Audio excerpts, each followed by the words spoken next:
네, 성도 여러분 안녕하십니까? 몇 가지 좀 광고 말씀을 좀 드리고 시작하도록 하겠습니다. 여러분 12월 13일은 무슨 날이죠? 수능인가요? 발렌타인 참 큰일입니다. 아카데미 골든벨이 울려지는 날입니다. 네, 이번에는 로마서를 가지고 하는데 조금 쉽게 해서 열심히 하시는 분은 골든벨을 울릴 수 있도록 시험 문제를 출제하려고 합니다. 이제 3년 만인데 이제는 한 사람이 나와야겠죠. 예. 그래서 조금 더 열심히 해주시면 좋겠습니다. 제가 이제 매주마다 못하기 때문에 범위도 그렇게 많지 않고 이번에 한번 로마서를 정복해 보겠다는 그런 마음의 각오를 가지고 첫 번째는 본문을 좀 많이 읽어주세요. 이게 이제 뭐 다니엘서나 이런 것처럼 그런 내용들보다는 본문의 내용들을 좀 충분하게 읽으시면서 이 내용이 어떤 내용인지를 좀 이해하고요. 그 다음에 핵심되는 성경절들을 조금 더 보시고 그렇게 하시면서 예상 문제지, 그 다음에 교재를 공부하시면 누구나 다 골든벨을 울릴 수 있습니다. 골든벨의 상품이 뭐죠?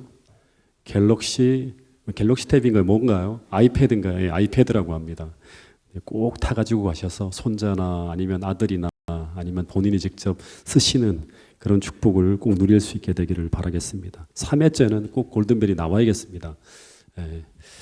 그리고 직원선거가 지금 한참 진행 중입니다. 여러분 특별한 기도를 통해서 2026년 태능교회가 나가야 될 그런 방향 속에 꼭 최적의 일꾼들이 선출되어질 수 있도록 기도해 주시면 감사하겠습니다.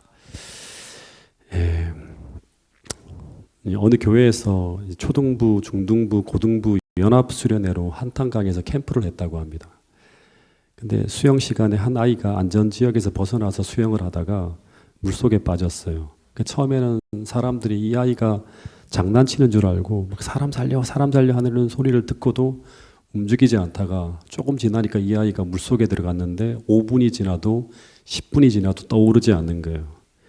수영하던 모든 사람들이 그 아이를 구하려고 난리를 막 치고 또 나머지 사람들은 강변에서 무릎을 꿇고 하나님 살려달라고 하면서 모두 눈물을 흘리면서 아주 큰 소리로 기도를 했다고 합니다. 근데 3일 후에 이 아이가 시신으로 떠오릅니다. 이 사실을 보면서 그 교회 담임 목사님이 느끼셨던 것이 무엇인가 하면 물속에 빠져 들어가는 아이를 보면서 모든 사람들이 저렇게 안타까워하면서 울고 불며 통회하는데 왜 우리는 죽어가는 영혼을 보고는 안타까워하지 않을까 하는 겁니다. 네. 근데 이 로마서 9장 1절부터 3절에 보면 사도 바울은 마음에 아주 큰 근심이 있었다고 합니다. 네. 이게 왜 안 뜨나요? 성경절이? 네. 근데 이 근심이 막 지나쳐갖고 마음에 그치지 않는 큰 고통이 되었다고 합니다. 그 큰 고통은 뭐냐 그러면 유대인들이 아주 확실한 구원을 지척에 두고도 멸망해 가고 있는 모습을 보는 거예요. 예. 사도 바울이 이 마음의 고통을 이렇게 표현하고 있습니다. 로마서 9장 1절부터 3절 말씀을 같이 한번 읽어보겠습니다. 시작. 내가 그리스도 안에서 참말을 하고 거짓말을 아니하노라. 나에게 큰 근심이 있는 것과 마음에 그치지 않는 고통이 있는 것을 내 양심이 성령 안에서 나와 더불어 증언하노니 나의 형제 곧 고륙의 친척을 위하여 내 자신이 저주를 받아 그리스도에게서 끊어질지라도 원하는 바로라. 그러니까 내가 진짜 참말을 하고 조금도 거짓말에 보탬이 없다고 하는 거예요. 나에게는 아주 큰 근심이 있다고 하는 거예요. 이거는 마음에 그치지 않는 고통이 있는데 이게 뭐는가 하면 바울은 내 고륙과 친척을 위해서 저주를 받아 끊어질지라도 내가 원하는 것이 있다고 하는 거예요. 내가 다시 말해 저주를 받아 끊어질지라도 만약에 내 형제, 내 고륙인 유대인들이 구원을 얻을 수만 있다면 기꺼이 그렇게 하기를 원한다고 하는 거예요. 근데 이 저주라는 말이 아나데마라고 하는 단어를 썼는데요. 아나데마 이게 헬라어로 어떤 의미인가 하면 지옥의 형벌, 음부의 심판 이런 의미예요. 그러니까 지금 사도 바울은 하나님 앞에 영적인 멸망, 다시 말하면 영적인 영원한 그 멸망을 앞에 놓고서라도 유대인들을 구원하고 싶어하는 그런 마음을 가지고 하나님 앞에 간구하고 있는 거예요. 근데 이 모습 딱 보면 떠오르는 성경절이 있죠. 이 비슷한 내용으로 기도한 사람이 한 사람이 있는데 이 출애굽기 32장 31절부터 2절에 보면 이 모세가 뭐라고 하죠? 범죄한 이스라엘 백성을 위해서 기도하는 내용이 나오는데 여기서도 모세는 하나님 이 백성의 죄를 사해 달라고. 그렇지 아니하려거든 어떻게 해달라? 아나데마하고 똑같아요. 내 이름을 어떻게 해달라? 생명책에서 지워달라고 하면서 그런 요청을 하면서 하나님 앞에 간구하는 거예요. 이 기도의 내용과 로마서 9장의 유대인들을 구원하고자 하는 바울의 모습은 같은 모습이에요. 그래서 제가 생각하게 되는 게 뭐냐 그러면 모세와 바울은 지금 같은 성령에 사로잡혀서 같은 심정과 같은 믿음으로 같은 마음으로 같은 기도를 하고 살아가고 있는 사람들이에요. 다시 말하면 바울이나 모세나 전부 성령의 충만함 속에서 하나님이 느끼시는 그 마음을 그들도 느끼면서 하나님의 바램과 하나님의 마음이 담긴 기도와 고백을 하고 있다고 하는 것입니다. 근데 이런 기도와 이런 바램은 어떻게 나오는가 하면 그냥 나오는 게 아니에요. 그냥 꾸며내서 나오는 게 아니라 성령의 충만함을 통해 기도할 때 우리 마음속에 담기는 하나님의 마음이라고 하는 거예요. 그래서 로마서 8장 26절 27절에 보면 성령께서는 우리가 기도할 때 우리의 기도를 돕는다고 말씀하고 있는데 그런데 이 말씀은 우리가 기도할 때 우리의 기도가 하나님의 심정이 될 수 있도록 우리의 기도를 도우신다고 하는 그런 말씀입니다. 여러분 우리도 바울처럼 모세처럼 죽어가는 영혼을 향한 이런 간절한 열망을 가지고 함께 기도할 수 있게 되기를 간절히 바라겠습니다. 내 사랑하는 자녀, 내 사랑하는 가족, 내 사랑하는 이웃을 위해서 이런 간절한 마음으로 우리가 기도할 때 하나님은 바울과 모세를 통해 그렇게 하셨던 것처럼 오늘 우리를 통해서도 많은 사람들을 그 죽음의 사지에서 생명의 땅으로 인도하는 놀라운 하나님의 역사를 만들어 주실 거라고 저는 확신합니다. 그럴 때 참된 부흥이 이 태능교회에 일어날 것이라고 저는 확신합니다. 4절 5절에 보면 바울이 이렇게 멸망해가는 이스라엘 백성들이 이런 축복을 받은 백성이라고 합니다. 한번 읽어보겠습니다. 로마서 9장 4절부터 5절 말씀입니다. 시작. 그들은 이스라엘 사람이라 그들에게는 양자됨과 영광과 언약들과 율법을 세우신 것과 예배와 약속들이 있고 조상들도 그들의 것이요 육신으로 하면 그리스도가 그들에게서 나셨으니 그는 만물 위에 계셔서 세세의 찬양을 받으실 하나님이시니라. 아멘. 여기 보면 이스라엘 백성들은 하나님의 언약과 율법과 약속들을 소유한 사람이라고 합니다. 그러니까 하나님의 영광스러운 복음이 이 이스라엘 백성들에게 있었고 그리고 그리스도가 그들에게서 태어나는 영광이 그들에게 있었다고 합니다. 그런데 이런 은총을 받은 그들이 대부분 구원받지 못하는 아이러니컬한 일이 벌어졌습니다. 그래서 바울은 이런 엄청난 복음의 빛과 이런 어마어마한 은총을 받은 이스라엘이 왜 이방인과 같이 잃어버린 자로 버림을 당하게 되었는지를 어쩌면 로마서 시작부터 시작해서 지금까지 설명하고 있는 내용이 다 그 내용입니다. 그래서 마치 이 사도 바울이 이방인들을 구원하려고 하는 것처럼 유대인들을 구원하려고 지금 막 몸부림치고 있는 거예요. 사지에 있는 그들을 구하려고. 근데 왜 이런 놀라운 빛과 복음의 지식을 가진 이스라엘이 왜 이렇게 다 잃어버린 바 되어 멸망해 가고 있었을까? 왜 하나님의 놀라운 축복이 내리는 그 말씀의 풍요 속에 살고 있었는데 왜 그들은 멸망해 가고 있었을까? 근데 이런 유대인들의 모습은 오늘 남은 물이라고 하는 특권 속에 살아가는 우리들에게 큰 경고를 주고 있다고 하는 사실을 기억해야 됩니다. 여러분 결국 진리의 지식이 아니라 진리를 통해 복음의 실체이신 그리스도를 만나는 것이 진리의 지식을 주신 목적인데 근데 유대인들은 이 하나님의 말씀이라는 지식을 통해서 하나님을 만나지 못했다고 하는 거예요. 이게 제일 핵심이에요. 우리에게 성경을 주신 것은 뭐냐? 그럼 우리가 잃어버린 그 하나님을 이 말씀을 통해서 만나야 되는 거예요. 이거를 이해한다고 해서 우리가 구원받는 게 아니라고 하는 것입니다. 근데 그렇게 된 이유가 무엇 때문인가? 간단합니다. 산상수훈에 그 얘기가 다 나오죠. 그들의 심령은 가난하지 않았고 하나님의 필요를 느끼지 못했고 그래서 그들은 의에 줄이거나 목마르지도 않았습니다. 그래서 결국 영적 교만과 자만이 결국 스스로의 모습을 보지 못하게 만들었고 결국 하나님의 은총을 구하지도 않고 다 잃어버린 바 되게 만들었다고 하는 것입니다. 근데 너무나 두려운 것은 계시록 3장 라오디게아 교회에 보내는 기별을 보면 동일하게 이 마지막 시대 여자의 남은 자손이라 일컫는 우리들도 이 유대인들과 똑같이 이 마지막 시대의 진리의 빛을 하나님은 유대인들에게 맡기신 것처럼 우리에게 맡기셨다고 하는 것입니다.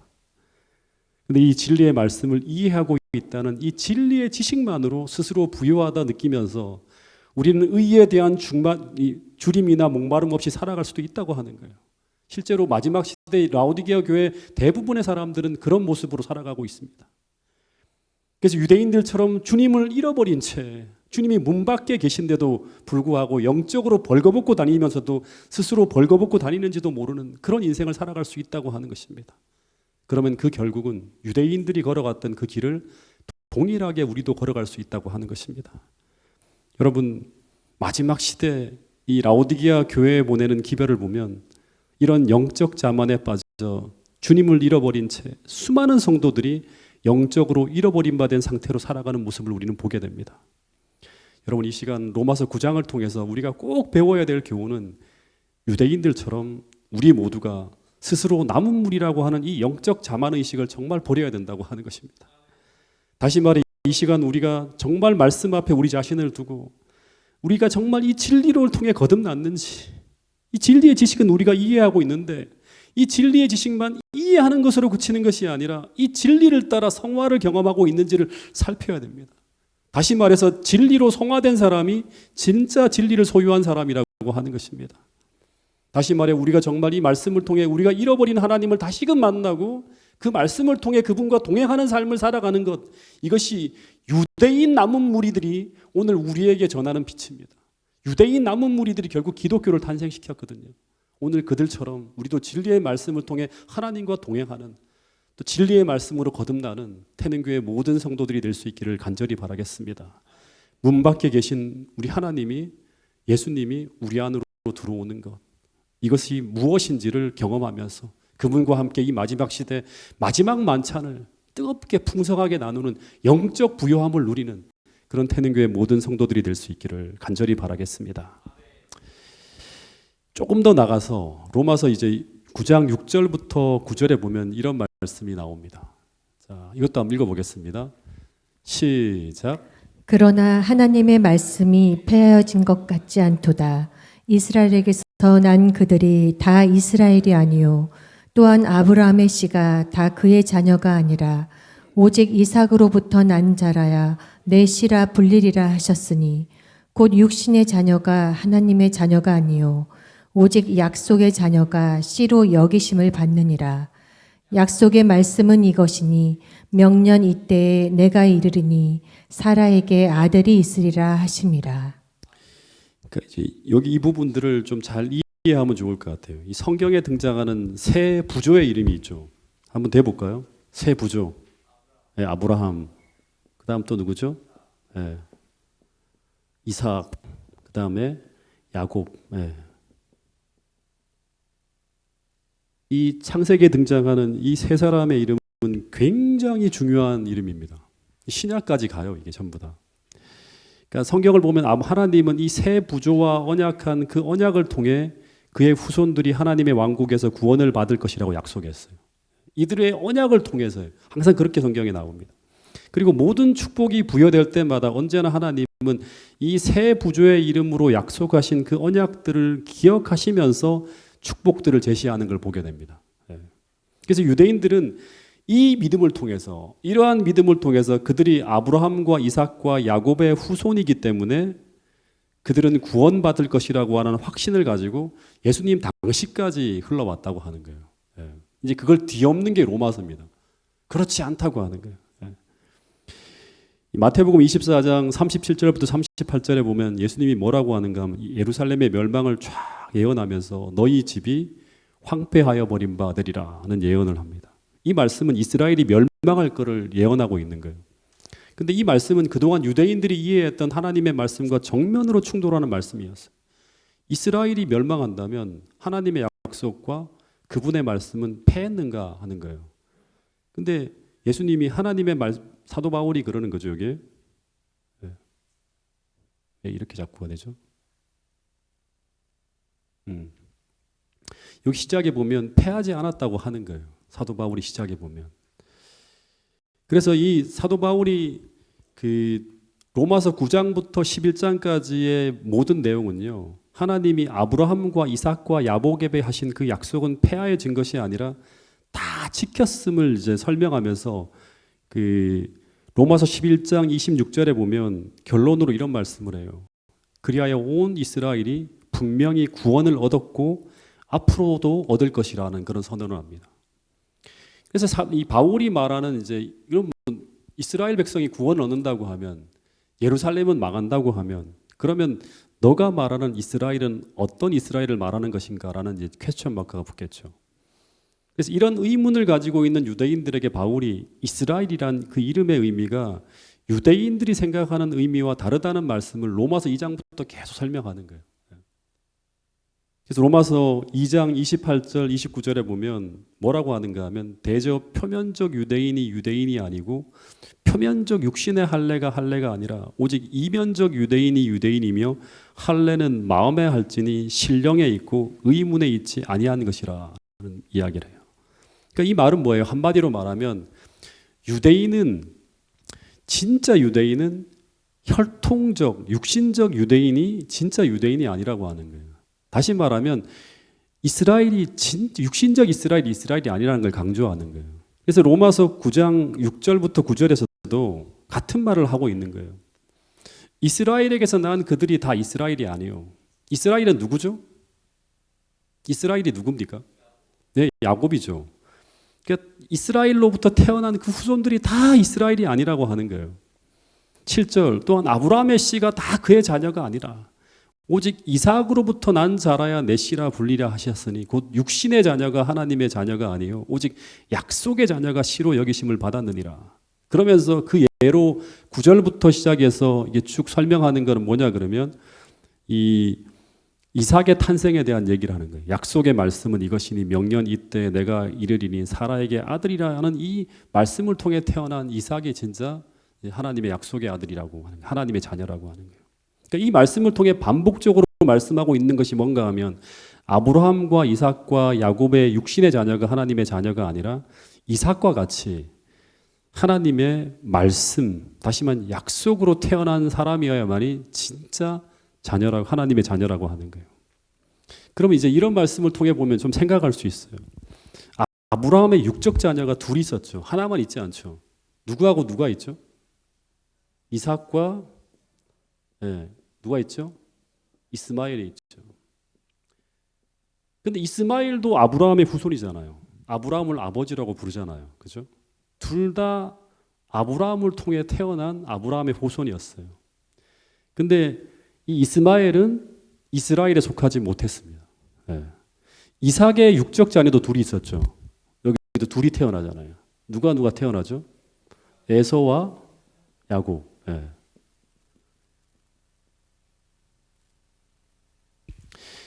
근데 이 이삭의 육적 자녀들은 이 둘 다 아브라함의 자녀예요. 그죠? 올라가면 아브라함의 자녀가 되는 거예요. 둘 다. 그죠?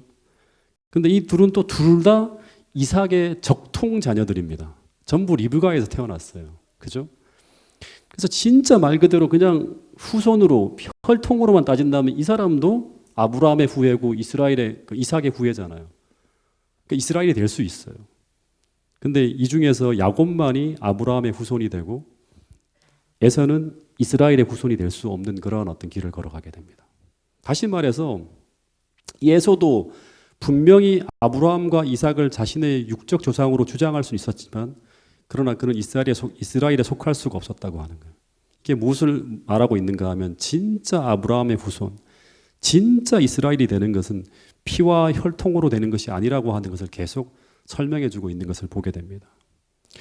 그래서 아브라함의 후예, 즉 아브라함과 이삭과 야곱의 후예는 어떤 사람이어야 되는가? 이제 그거를 이제 우리 찾고 있는 거예요. 지금 9장부터. 로마서 4장에 보면 사도 바울이 이런 말을 합니다. 여기 16절에 보면 그러므로 아브라함의 상속자, 이 아브라함의 상속자란 말은 아브라함의 후예, 아브라함의 후손을 말하는 거거든요. 아브라함의 후손이 되는 것은 은혜에 속하기 위하여 믿음으로 되나니 이는 그 약속을 모든 후손에게 굳게 하려 하심이라. 이것은 율법에 속한 자에게뿐만 아니라 육적 이스라엘뿐 아니라 아브라함의 믿음에 속한 자에게도 그러하니 아브라함은 우리 모든 사람의 조상이라. 아브라함은 믿는 자의 조상이라고 하는 거예요. 다시 말해서 믿음을 가진 자의 조상이라고 하는 거예요. 근데 그 믿음이 어떤 믿음인가 하면 17절 기록된 바 내가 너를 많은 민족의 조상으로 세웠다 하신 것 같으니 그가 믿은 바 하나님은 죽은 자를 살리시며 없는 것을 있는 것처럼 부르시는 이시리라. 아브라함이 바랄 수 없는 중에 바라고 믿었으니 이는 내 후손이 이 믿음을 가진 내 후손이 이와 같으리라고 하는 말씀대로 많은 민족의 조상이 되게 하려 하심이라면서 계속 그 얘기가 반복되어서 24절까지 쭉 나오는 걸 보게 됩니다. 그래서 여기 보면 아브라함은 믿음의 조상이에요. 아브라함은 믿음의 조상입니다. 예.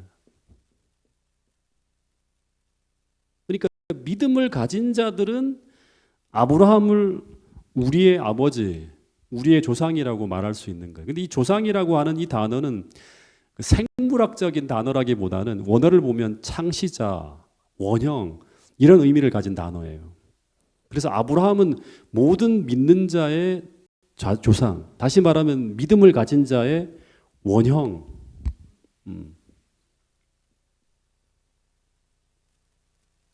또는 모델, 하나의 예시, 이제 이런 어떤 사람이 되는 거예요. 그래서 우리가 아브라함의 후손이 되려면 아브라함이 가졌던 이 믿음을 우리 속에 복사해야지만 아브라함의 후손이 될 수 있는 거예요. 예. 그 혈통으로 나는 게 아니라. 그래서 이 아브라함은 믿음의 조상이라고 하면, 근데 이제 아브라함만을 지칭하지 않고 아브라함의 하나님, 이삭의 하나님, 야곱의 하나님이 하잖아요. 그럼 이삭은 어떤 특징을 가지고 있을까요?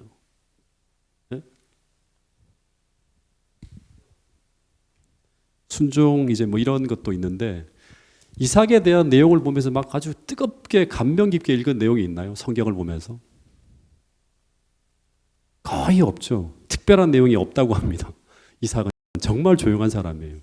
근데 가장 특별한 내용이 뭐냐 그러면 탄생에 대한 기사라고 합니다. 탄생.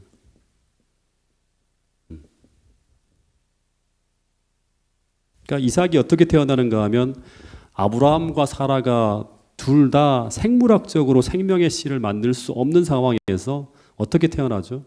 여기서 보면 약속의 말씀으로 태어난 사람이에요.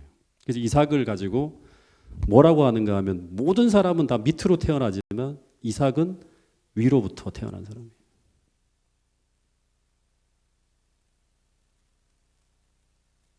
하나님의 능력으로, 약속의 말씀으로, 성령으로 태어난 사람이에요. 근데 참 이스라엘 백성들은 어떻게 되어야 되는가 하면 이제 이런 어떤 모델을 본다 그러면 참 이스라엘 백성들은 이삭처럼 약속의 말씀을 통해서 위로 태어난 자들이 참 이스라엘 백성이라고 하는 거예요. 실제로 요한복음 3장 3절에 보면 예수님이 뭐라고 하는가 하면 니고데모에게 거듭나지 아니하면 하나님 나라를 볼 수 없다고 하는데 이때 이 거듭난다는 이 단어는 헬라어로 이제 어떤 단어를 쓰는가 하면 아노덴이라고 하는 단어를 써요. 아노덴. 이 아노덴이라고 하는 단어는 거듭난다고 하는 의미가 아니에요. 다시라고 하는 의미가 아니라 실제로 원어를 보면 어떤 의미인가 하면 위로부터라고 하는 뜻이에요. 위로부터. 하늘로부터. 그러니까 예수님이 실제로 니고데모에게 하는 말은 뭐냐 그럼 네가 거듭나지 아니하면 하나님 나라를 볼 수 없다고 말한 게 아니라 네가 위로부터 나지 아니하면 하나님 나라를 볼 수 없다고 말씀하신 거예요. 근데 이거를 다시라고 이제 해석하게 되는 이유가 뭐냐 그러면 니고데모가 어떻게 되묻는가 하면 두 번째 모태에 들어갔다가 다시 날 수 있사옵나이까 라면서 이 두 번째라고 하는 말을 했기 때문에 이거를 가지고 이제 거듭나다라고 표현한 것이 실제 예수님의 말씀은 아노덴, 위로부터 나지 아니하면이라고 하는 그런 의미로 말씀하고 계셨던 거예요. 참 이스라엘 백성들은 이 모든 이스라엘 백성들을 다 포함, 성경에 등장하는 모든 하나님의 백성들은 전부 다 어떻게 돼야 되는가? 이삭처럼 위로부터 태어난 사람이에요.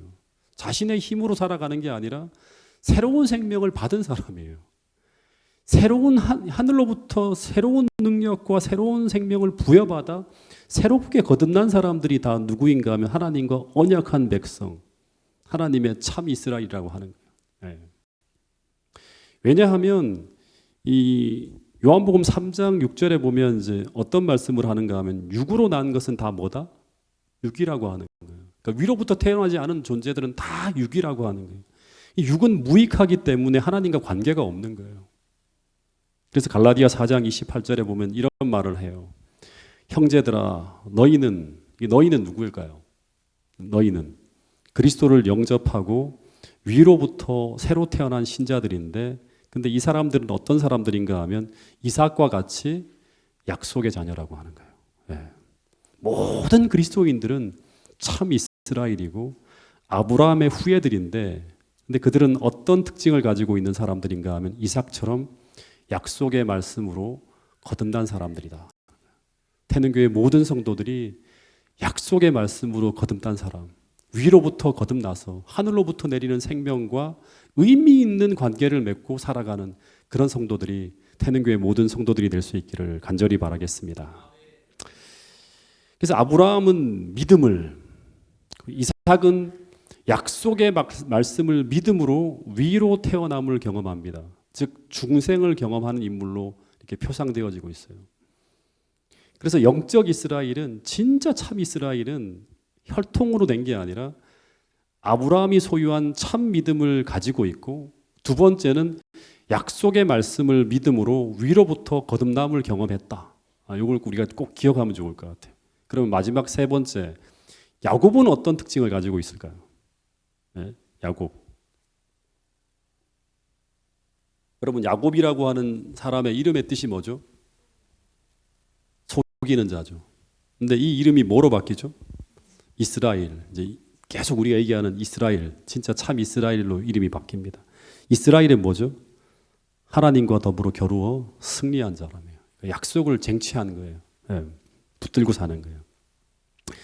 이 야곱은 원래 이제 차남인데, 근데 참 놀랍게도 장자권을 태어날 때부터 약속으로 받게 됩니다. 근데 유대인들 관습에 의하면 맏아들에게 장자권이 주어지는데, 근데 이 장자권이 태어날 때 리브가를 통해서 야곱에게 이제 약속되었다는 걸 알게 되면서 이제 이때부터 야곱의 인생이 막 이제 그 경랑으로 들어갑니다.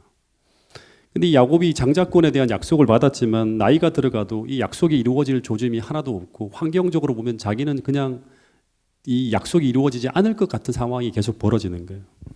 그래서 이 야곱의 전 생애를 통해서 야곱은 어떤 삶을 사는가 하면 약속된 장자권을 에서에게서 빼앗기 위해서 온갖 책략과 속임수로 살아가는 사람이 바로 야곱입니다. 분명히 하나님이 장자권을 야곱에게 주시겠다고 약속을 했지만 야곱의 일생은 이 하나님의 약속을 믿음으로가 아닌 자신의 육적 힘과 지혜로 그렇게 성취하고자 노력하며 살아갔던 인물이 바로 이 야곱이라고 하는 사람이에요. 그래서 어떻게 하죠? 팥죽 한 그릇에 장자권을 나에게 팔아라. 그리고 아버지가 돌아가실 무렵에는 에서로 변장해서 아버지와 형을 속이면서 이 축복을 가로채려 합니다. 이때 야곱의 나이가 몇 살인지 아십니까? 이때 야곱의 나이가 77세였습니다. 그러니까 평생을 이렇게 살아간 거예요. 평생을. 근데 이것은 약속을 받았잖아요. 그러니까 그리스도를 영접했지만 육적 그리스도인으로 살아가는 많은 신앙인들의 모습을 그대로 투영해 보여주고 있는 삶을 살아간 사람이 바로 이 야곱입니다. 하나님은 분명히 거룩함과 하나님의 모든 축복과 기업을 약속해 주셨건만, 그러나 그것을 하나님의 뜻을 기다림으로 믿음으로 받는 것이 아니라 전부 자신의 지혜와 노력과 수고로 하나님의 뜻을 이루려고 온갖 노력을 다하는 이런 모습이 오늘 이 시대를 살아가는 우리들의 모습과 참 비슷하다고 하는 것입니다. 근데 이런 야곱의 책략은 끝없는 육적 영적 문제를 일으킵니다. 이런 속임수가 들통나서 형으로부터 멀리 도망쳐서 삼촌인 라반의 집에서 지내다가 20년 만에 다시 고향으로 돌아갑니다. 근데 그때 이 장자권을 취한 잘못으로 인해서 그의 형이 그를 죽이려고 쫓아오죠. 이게 다 제가 한번 설교로 했던 겁니다. 근데 이 야곱이 약복강 강가에서 그의 죄를 회개합니다. 그때 어떤 손이 막 그를 붙잡고 야곱이 이 사람이 도둑이나 아니면 에서가 보낸 자객이라 생각하고 밤새도록 싸웁니다. 새벽쯤 되어서 이 야곱을 붙잡는 자가 막 초인적인 힘을 쓰면서 막 이제 하는 걸 보면서 이 존재가 야곱이 하늘에 보낸 사자라는 걸 알게 되고, 그러면서 온 힘을 다해 그를 붙들려고 합니다. 그때 이제 날이 새려하니까 나는 놔달라고 하는데 안 놔주니까 환도뼈를 탁 건드니까 그냥 환도뼈가 다 부러집니다. 근데 이 야곱이 이때 이 고통 중에 끝까지 이 천사를 붙들고 뭐라고 하죠? 내게 축복하지 아니하면 가게 하지 아니하겠나이다라는 호소를 합니다. 이때 이 천사가 야곱에게 묻죠. 네 이름이 무엇이냐? 야곱입니다. 속이는 자입니다. 그러니까 이때 천사가 그를 축복하고 내 이름을 더 이상 야곱이라 하지 말라 하면서 새 이름을 지어주는데 그 이름이 바로 뭐다? 이스라엘이다. 이스라엘은 바로 하나님과 더불어 겨루어 이김이라는 뜻이라고 합니다. 이 말씀이 무슨 뜻인가 하면 예수를 믿음으로 거듭났지만 거기서 멈추지 않고 그리스도인은 끝까지 믿음의 씨름을 계속 싸우며 나가는 사람이에요. 자기와 투쟁하며 싸우는 사람이에요. 그래서 마침내 그 믿음의 인내를 통해서 하나님을 만나서 육적 이스라엘에서 영적 이스라엘로 거듭남을 경험하는 사람이에요. 그러니까 승리를 경험하는 사람이에요. 그러면서 계속 하늘을 향해 전진해 나가는 사람이 바로 누구인가 하면 바로 진짜 참 이스라엘이라고 하는 것입니다. 여러분, 그래서 히브리서 10장 37절부터 39절에 보면 이런 말씀이 있습니다. 한번 읽어보겠습니다. 의인이라고 하는 사람은, 하나님의 의인은, 나의 의인은 어떤 사람인가? 한번 읽어보겠습니다. 시작. 잠시 잠깐 후면 오실 이가 오시리니 지체하지 아니하시리라. 오직 나의 의인은 믿음으로 말미암아 살리라. 또한 뒤로 물러가면 내 마음이 저를 기뻐하지 아니하리라 하셨느니라. 우리가 뒤로 물러가 침륜에 빠질 자가 아니요 오직 영혼을 구원함에 이르는 믿음을 가진 자니라. 네. 믿음은 끝까지 인내하며 또 미래를 소망하며 하나님이 주신 약속을 소망하면서 우리는 믿음을 지키며 살아가는 사람들이 바로 참 이스라엘 백성입니다. 여러분, 내 모습이 아무리 야곱처럼 형편없다 하더라도, 아무리 내 몰골이 나를 실망시킨다 하더라도 야곱처럼 끝까지 하나님의 축복을 간구하면서 마침내 시련의 자리, 기도의 자리에서 하나님을 만나서 그 축복을 받아내어서 영적 거듭남을 경험하는 사람, 이 사람들이 태능교회 모든 성도들이 될 수 있기를 간절히 바라겠습니다. 참 그리스도인의 특징 중에 하나는 뭐다? 인내하는 믿음을 가지고 있어요. 이 요한계시록 14장 12절에도 보면 성도들의 인내가 여기 있나니 합니다. 이 말씀은 끝까지 견디는 참 믿음을 가진 자가 여기 있다고 하는 거예요. 이 문구가 우리가 다 받아야 될 우리의 어떤 그런 삶을 노래하는 그런 문구가 되어야 합니다. 여러분, 참 이스라엘이 되려면 첫 번째는 아브라함처럼 믿어야 돼요. 아브라함처럼 믿어야 돼요. 네. 아브라함이 믿은 바 그 하나님은 없는 것을 있는 것처럼 부르시는 하나님이에요. 그리고 이삭처럼 약속의 말씀을 통해 위로부터 다시 태어나야 되는 거예요. 새로운 양심, 새로운 마음을 위로부터 받아야 됩니다. 새로운 생명을 위로부터 받아야 돼요.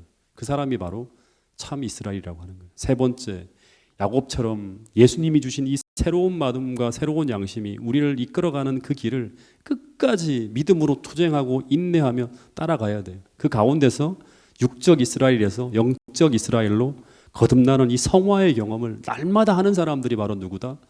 참 이스라엘 백성이라고 하는 것입니다. 여러분, 그래서 진정한 이스라엘은 이 거듭남과 그 다음에 이런 믿음을 가지고 이런 거듭남과 이런 어떤 인내와 이 모든 것들은 하나님이 이루어 주시는 것이거든요.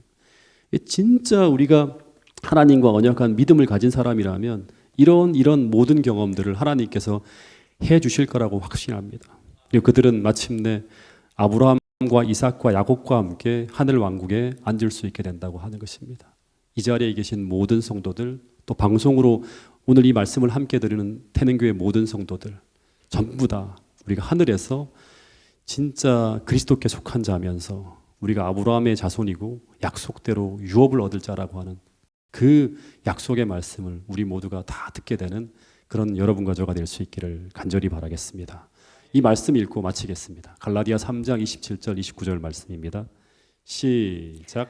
누구든지 그리스도와 합하여 침례를 받은 자는 그리스도로 옷 입었느니라. 너희는 유대인이나 헬라인이나 종이나 자유자나 남자나 여자 없이 다 그리스도 예수 안에서 하나이니라. 너희가 그리스도께 속한 자면 곧 아브라함의 자손이요 약속대로 유업을 이을 자니라. 그리스도께 속한 자면 아브라함의 자손이요 약속대로 하늘의 모든 유업을 잇게 된다. 여러분 모두가 이 축복의 말씀을 여러분의 것으로 소유할 수 있게 되기를 간절히 바라겠습니다. 기도 제목을 드리도록 하겠습니다. 여러분 지구선거를 위해서 여러분 간절하게 기도해 주시기를 바라겠습니다. 그래서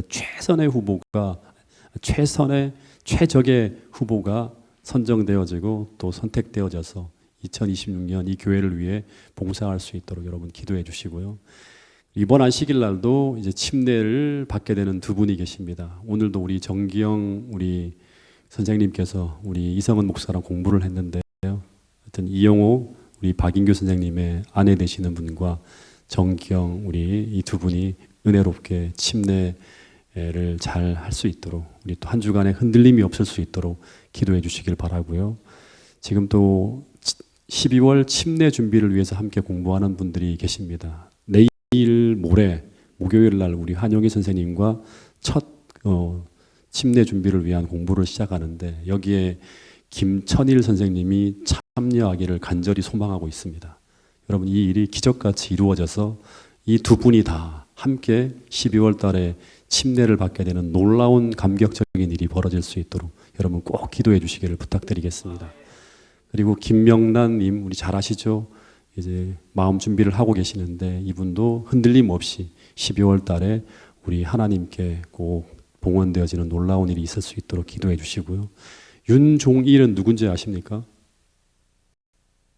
윤종일 서기호 장로님의 조카 되는 사람인데요. 우리 안종화 목사가 1년 정도 이렇게 말씀 묵상하고 하다가 최근에 이제 또 공부를 하게 되었습니다. 그래서 12월 달을 정해놓고 지금 우리가 공부를 진행하는데 우리 윤종일 형제도 지난 전도회 때 참여했는데 이 걸음이 하늘까지 걸어가는 그런 귀한 또 여정이 될 수 있도록 기도해 주시고요. 그리고 이목정, 유상일 이 두 분은 우리 이강희 집사님 또 안종화 목사가 함께 가르치고 있는 분들입니다. 이분들도 12월 달에 우리가 침례 준비를 하면 좋을 것 같고요. 우리 위영주, 김윤영, 김명지 이 세 분은 누굴까요?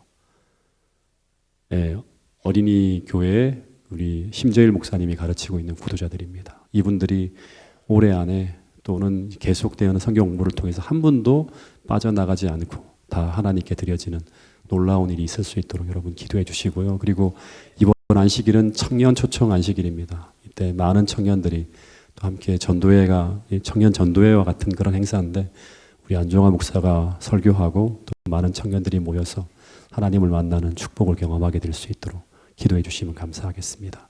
개인 기도 시간을 갖고 우리 마치는 순서를 또 진행하겠습니다.